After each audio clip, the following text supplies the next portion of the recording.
Well, happy Saturday, folks. It's the real Captain Kirk here. We're live from One Bethlehem Plaza here in downtown Bethlehem here. It's the 15th of June, day before Father's Day, so happy Father's Day to all the dads out there. Thought we'd talk here drought real quick again because we made huge improvement here this year. So right now about 26% of the country is in dry to drought phases versus about 55% this time last year. So 3-year very dry this period over the last few years, and now again the wettest in about since 2019. So again, way above average in terms of obviously rainfall and moisture. So again, the real drought areas at this point are pretty much limited to West Texas, New Mexico, and even that area may get some improvement here with some tropical activity here this week. Looking at hot 90-degree days, again, nationally, year to date, this is through today, we're up 24% nationally in terms of hot 90-degree days. But again, tale of two halves, northern versus southern. So the northern half, much less than last year. So Northeast were 32% less hot days than last year, least in 5 years, well below average. So haven't had any major heat waves yet. Coming up though, North Central down 69%, least in 5 years, so below average there as well. And Northwest down about 62% from last year, but about average. Again, about across the Southwest, South Central, Southeast is the big winner, up 49% over last year. So all areas in the South are above average in terms of their hot 90-degree days. But again, we'll be adding to that here in the Northeast with our first pretty significant heat wave here coming up about 5-6 days. So nothing too crazy. It will be lucky if we actually hit 100, but low mid 90s, maybe a couple high 90s in some of the big cities. But again, I know Texas, that's a normal day, but the Northeast people melt. Here in the severe weather category here, ending today here, this past week, diminished a bit here. So we only got about 26 tornadoes this past week, 156 hail events, 367 wind events. And it's typical. We're starting to wind down the real active severe weather season, but we'll see it's still shifting a little bit to the north. So again, tornadoes are still the most in 13 years, hail the most in 7 years, and wind the most in 4 years. So still well above average. In fact, tornadoes obviously the top 6% of history, so way above average in terms of tornadic activity.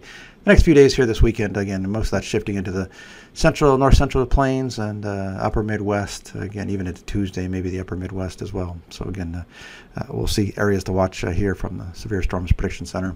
Thought we'd look at for our big retail Fortune 500 clients. Again, they like to look at hot, dry weeks compared to a year ago are better for seasonal merchandise sales. So they had really tough May. Again, it was just even though it was a warm May, it was a very wet May. So again, we had 6 straight weeks of much wetter weather than a year ago. So on a national scale, so that's the chart bottom left there. So in terms of really warmer and drier, which is ideal conditions for spring seasonal merchandise sales and everything you buy from shorts, beer, beverages, bottled water, you name it, pool chemicals, all do better in hotter, drier year-on-year weather. So very strong week there around Easter there in mid-March. We had a really strong period in late April, pretty lousy May. If you watch the retail reports, they all complain pretty heavily about very weak store traffic. Good news here to start June here. Again, we had this week ending today here, a warmer, drier week. So that's the fourth one here of the spring-summer season. And then we'll get another one here this week, just a hair drier than a year ago. Still above average, but at least drier. So again, this is a good period for those hot seasonal categories. Might actually be the peak of the summer season here for those things that you need just to get through summer. The next period that might be hotter and drier than a year ago, again, important trend, would be there in mid-July. While we have July a little bit cooler and a little bit drier than a year ago, it's still above average July, just again, going to be cooler than last year's pretty warm July and not quite as wet. So again, some good news there again in mid-July. Look at last week here, ending here today, the 15th of June. Here in the U.S., 3.3 warmer than last year, 9th warmest in 39 years, 31% drier than last year. Haven't said that in probably 7 weeks. Driest in 17 years, 4th driest in 39 years. So good news there. Again, cool spot up there in Canada. It's actually coolest in 4 years, about average for them. UK really cool, in fact, downright cold. 12.7 colder than last year, coldest in 29 years, 3rd coldest in 39, so much below average there. Europe overall, coolest in 8 years. Very wet, and obviously all of these regions. Russia would be the hot spot, warmest in 12 years relative to Russia. Brazil, pretty warm, #1 warmest in 39 years for Brazil, but also very wet, wettest in 5 years. World overall still continuing its wet trend, wettest in 4 years.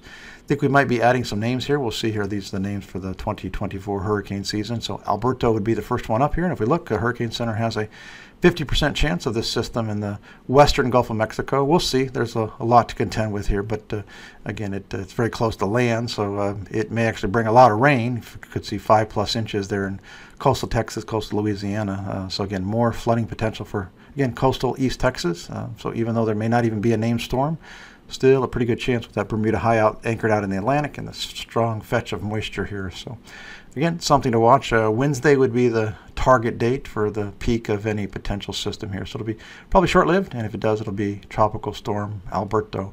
Look at this week ending 22 June here, the week of Father's Day. Here in the U.S., 4.9 warmer than last year. Warmest, going all the way back to 1988, I believe. So second warmest in 36 years. Terms of precip down 2%, so just a hair drier than last year. Still 19th wettest, but about near average rainfall. Very, very heavy there in the upper plains, again, where that severe weather threat is. So Minneapolis area could be looking at upwards of 4 or 5 plus inches of rain with some of the storms just day after day of potential rain. And then down there in Houston and to New Orleans, that area again also could be looking at 4 or 5 plus inches of rain as well. If we look at next week, again, pretty hot. This will be one of the hottest weeks probably of summer. 3.2 warmer than last year. Number 1 warmest in 39 years, so very, very hot, but shifting a bit. We're going to still be above average here in the Northeast, but we're going to break the heat wave. So the heat wave will break by the weekend, and then relatively cooler next week, so we probably won't see as many low to mid 90s. We'll probably just see more mid to upper 80s, which we can handle here in the Northeast. Western half of the country looks to be the hot spot. Central Rockies look to be very, very warm. So again, the heat will shift maybe a little bit toward the west.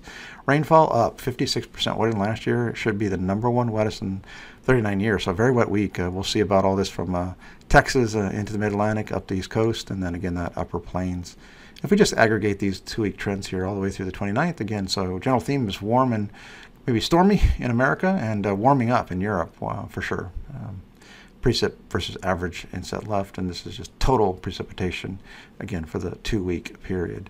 So folks, we hope you have a great week, and we will be back here again this time next week.